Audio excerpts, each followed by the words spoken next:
Students, आज हम अपना नेक्स्ट टॉपिक स्टार्ट कर रहे हैं changing quantity supplied and changing supply. इससे पहले लेक्चर के अंदर पहली क्लास के अंदर हमने चैप्टर का जो पॉइंट किया था लॉ ऑफ सप्लाई। तो लॉ ऑफ सप्लाई में आपको बता रखा पहले ऑलरेडी कि प्राइस और सप्लाई के बीच कैसा रिलेशन होता है, पॉजिटिव रिलेशन होता है। Higher the price higher the quantity supply, lower the price lower the quantity supply. आज हम उसी पॉइंट को आगे लेके चल रहे हैं, changing quantity supplied and changing supply.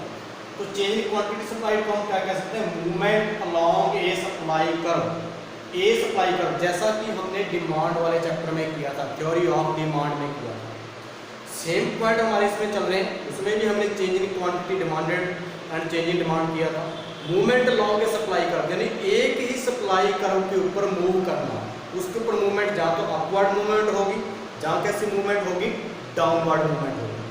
फिर पढ़ा था change in supply, shift of supply curve.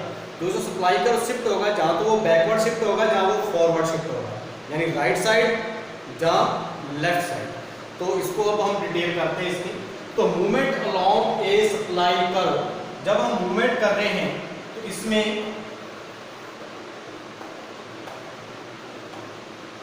other things, the other factors remaining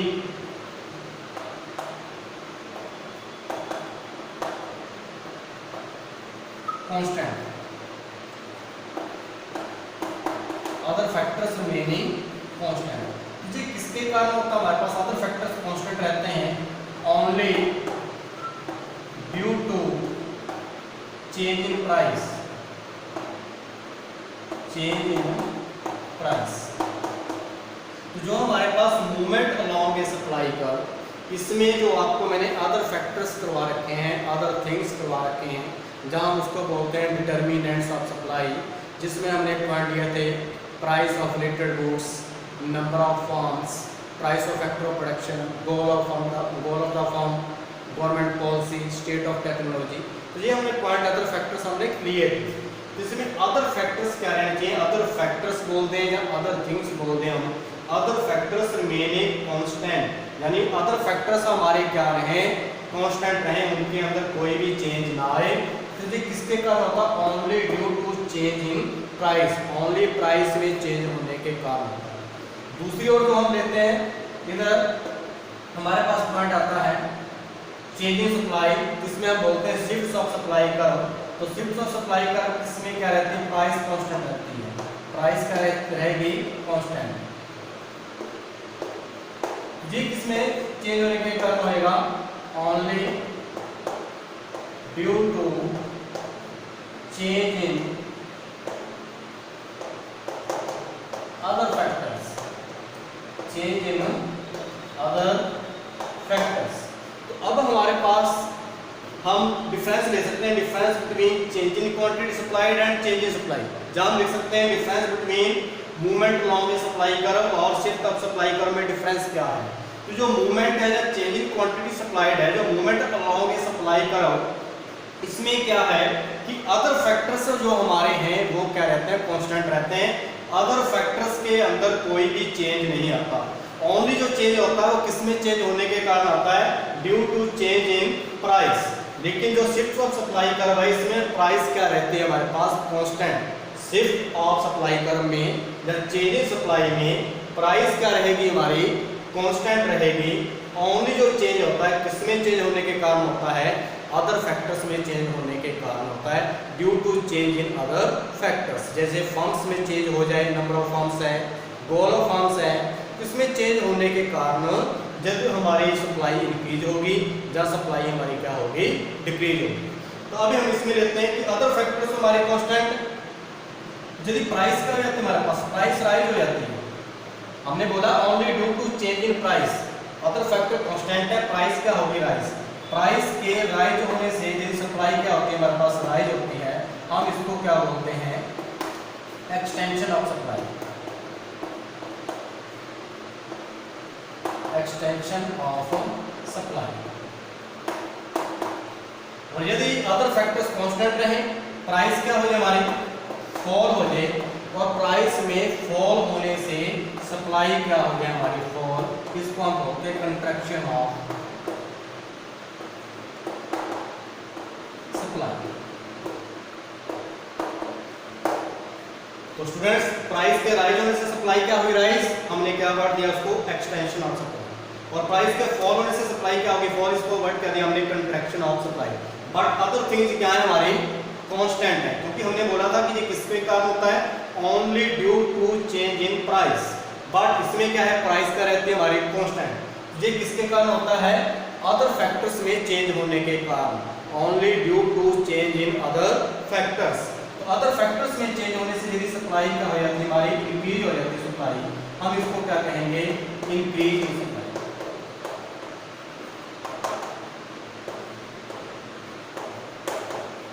और यदि सप्लाई फॉल हो जाती है हम इसको बोलेंगे डिक्रीज इन सप्लाई।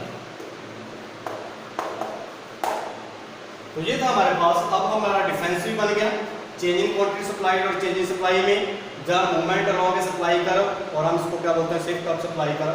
इसमें हमारी क्या है अदर फैक्टर्स कांस्टेंट रहते हैं, इसमें क्या कांस्टेंट रहता है प्राइस। ये किसमें चेंज होने के कारण होता है हमारे पास जो movement along supply curve due to change in price, और shift of supply curve due to change in other factors. इसमें यदि प्राइस राइज होती है, प्राइस के राइज होने से सप्लाई राइज होती है, हम इसको क्या बोलते हैं एक्सटेंशन ऑफ सप्लाई, और प्राइस के फॉल होने से सप्लाई कम होती है तो हम इसको क्या बोलते हैं कंट्रैक्शन ऑफ सप्लाई। और इसमें सप्लाई क्या होती है राइज, बट प्राइस क्या हमारे पास कांस्टेंट। तो सप्लाई इंक्रीज हुई है राइज हुई है किसके कारण हुई है due to change in other factors, तो हम इसको क्या कहेंगे इंक्रीज इन सप्लाई, और सप्लाई के फॉल होने को क्या बोलेंगे डिक्रीज इन सप्लाई। तो मेरी सभी स्टूडेंट्स से रिक्वेस्ट है, और स्टूडेंट्स एक बार पॉज करके आप इसको नोट कर लें, उसके बाद मैं आपको extension of supply contraction of supply को एक्सप्लेन कर रहा हूँ, फिर हम नेक्स्ट लेक्चर में जैसे टाइम मिलेगा उसके अंदर इंक्रीज इन सप्लाई और डिक्रीज इन सप्लाई को भी एक्सप्लेन करेंगे। तो सभी स्टूडेंट्स पॉज करें और पॉज करके इसको क्या करना है एक बार नोट कर लें आप। तो स्टूडेंट्स क्लियर हो गया सभी के? हाँ जी, हम नेक्स्ट जो है इसको एक्सप्लेन करने जा रहे हैं, एक्सटेंशन ऑफ सप्लाई को एक्सप्लेन करेंगे, कंट्रैक्शन ऑफ सप्लाई को एक्सप्लेन करेंगे।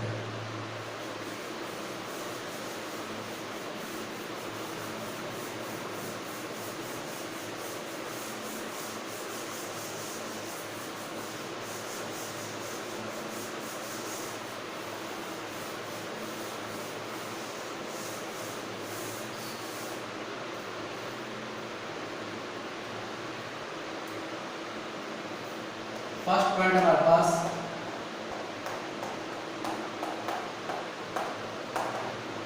Extension of supply.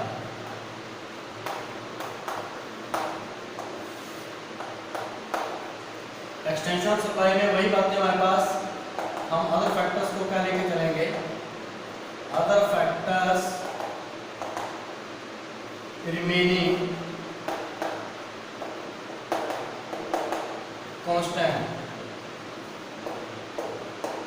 यदि अदर फैक्टर्स हमारे क्या रहे कांस्टेंट रहे, उनके अंदर कोई भी चेंज ना आए, तो प्राइस के राइज होने से सप्लाई क्या होती है राइज होती है, हम इसे क्या बोलते हैं एक्सटेंशन ऑफ सप्लाई।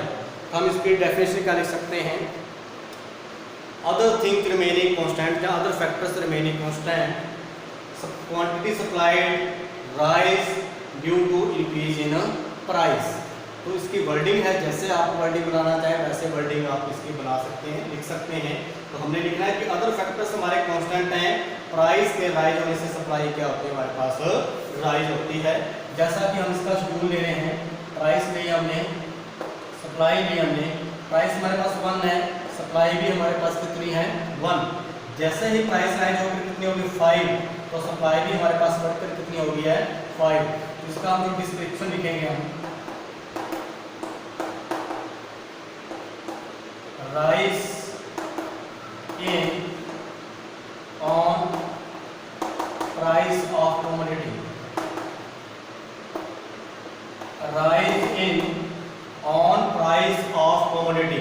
तो rise in price, प्राइस के राइज होने का क्या इफेक्ट पड़ता है, rise in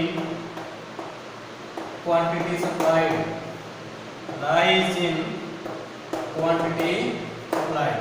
तो जैसे ही प्राइस 1 है, 1 से प्राइस राइज होकर कितनी हो गई है 5, वैसे सप्लाई भी 1 से राइज होकर कितनी हो चुकी है 5। Rise in on price of commodity, तो राइज होने से क्या इफेक्ट पड़ा, राइज इन क्वांटिटी सप्लाइड। तो हम यहाँ पे इसका डायग्राम बना रहे हैं स्टूडेंट्स।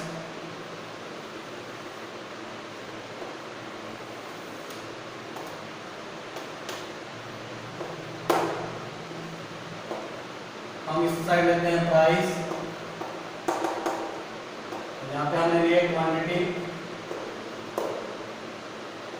1 2 3 4 5, 1 2 3 4 5। अब देखिए कि 1 जो है, जब हमारे पास प्राइस 1 है तो हमारे पास सप्लाई भी कितनी है 1, हमने 1 को कितने से मैच कर दिया 1 से। अब हमारी प्राइस जो है राइज होकर कितनी होगी 5, देन सप्लाई भी राइज होकर कितनी हो चुकी है 5। हम 5 को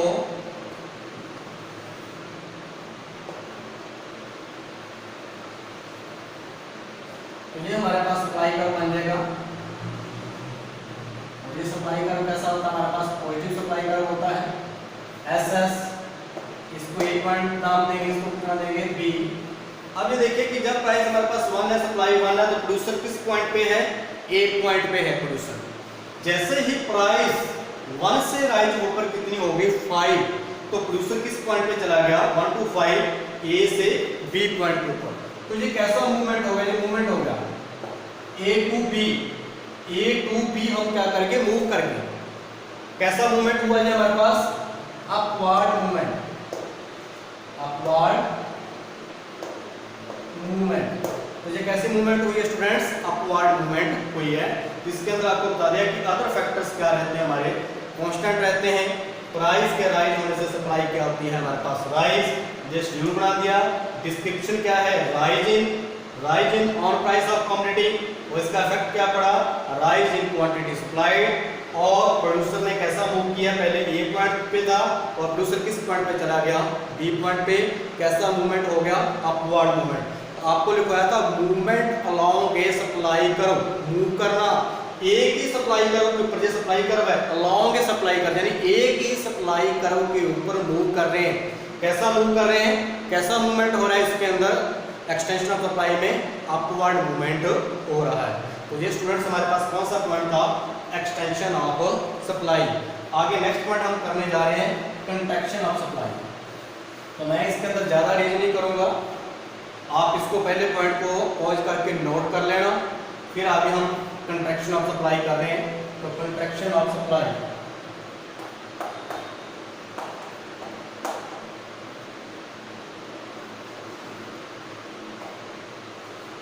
contraction of supply, other thing जो ऐसे रहेंगे, अदर फैक्टर्स रिमेनिंग कांस्टेंट। तो कंट्रैक्शन ऑफ सप्लाई में क्या होगा, हमारे पास प्राइस क्या हो जाएगी, हमारे पास फॉल, और प्राइस फॉल होने से सप्लाई भी क्या हो जाएगी स्टूडेंट, फॉल हो जाएगी हमारे पास।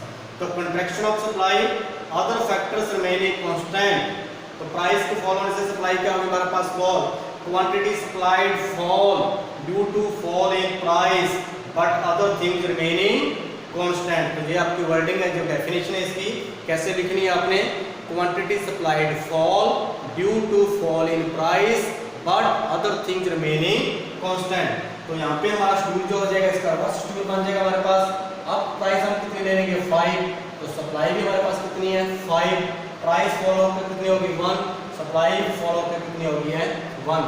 तो इसका डिस्क्रिप्शन में हम क्या लिख देंगे, पहले राइज लिखा था, अब क्या लिख देंगे हम fall, fall in on price, यानी 5 से कितनी होगी, प्राइस 1 होगी, हमने लिख दिया fall in on price of commodity.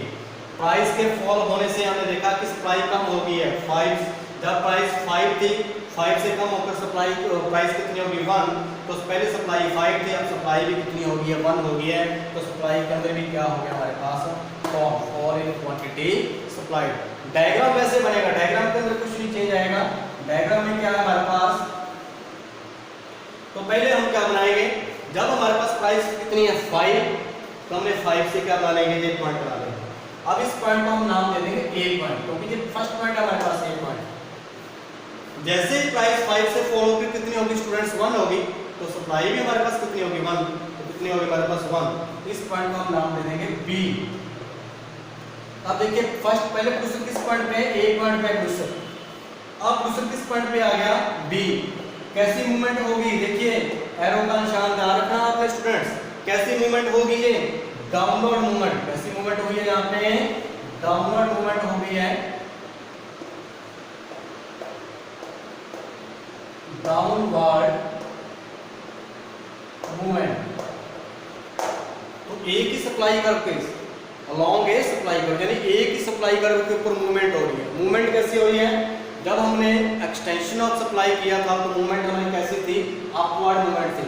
अब हमारी कैसी मूवमेंट है, डाउनवर्ड मूवमेंट है। तो ये स्टूडेंट्स हमारे पास क्या पॉइंट था, कंट्रैक्शन ऑफ सप्लाई। तो कंट्रैक्शन ऑफ सप्लाई में क्या है, अदर फैक्टर्स रिमेनिंग कांस्टेंट, यानी अदर फैक्टर्स के अंदर कोई चीज ना आए, प्राइस के फॉल होने से सप्लाई क्या हो जाती है स्टूडेंट्स, फॉल हो जाती है। तो इसमें प्राइस कितनी ली 5, तो सप्लाई भी कितनी है 5 है हमारे पास। जैसे ही प्राइस 5 से कम होकर कितनी होगी 1, सप्लाई भी 5 से फॉल होकर कितनी होगी हमारे पास 1। हमें डिस्क्रिप्शन क्या दिया, fall in on price of quantity, यानी प्राइस क्या हो गया फॉल, इसका इफेक्ट क्या पड़ा, फॉल इन क्वांटिटी सप्लाइड। तो हमने डायग्राम बनाया, तो डायग्राम पहले क्वेश्चन किस पॉइंट पे है ए, अब क्वेश्चन किस पॉइंट पे आ गया बी। तो कैसा मूवमेंट होगा हमारे पास, डाउनवर्ड। तो हम इसका किसका नाम दे दोगे, एरो का, यानी ए की सप्लाई कर्व के ऊपर क्या हो रही है, मूवमेंट हो रही है, अपवर्ड मूवमेंट हो रही है, डाउनवर्ड मूवमेंट हो रही है। तो स्टूडेंट्स इतना पॉइंट आज करना। Okay, thank you students. यदि आपको कोई पॉइंट ना समझ में आए तो आप मेरे से डिस्कस जरूर करेंगे, मुझे उम्मीद है कि ये पॉइंट आपको सारे समझ में आ गए होंगे। तो अब हम नेक्स्ट लेक्चर जब लेंगे उसके अंदर आपको इंक्रीजिंग सप्लाई और डिक्रीजिंग सप्लाई और उसके कॉजेज करवाए जाएंगे। तो आप इसको पॉज करके जरूर नोट कर लेना और ध्यान से घर पे स्टडी जरूर करना। Okay, thank you students.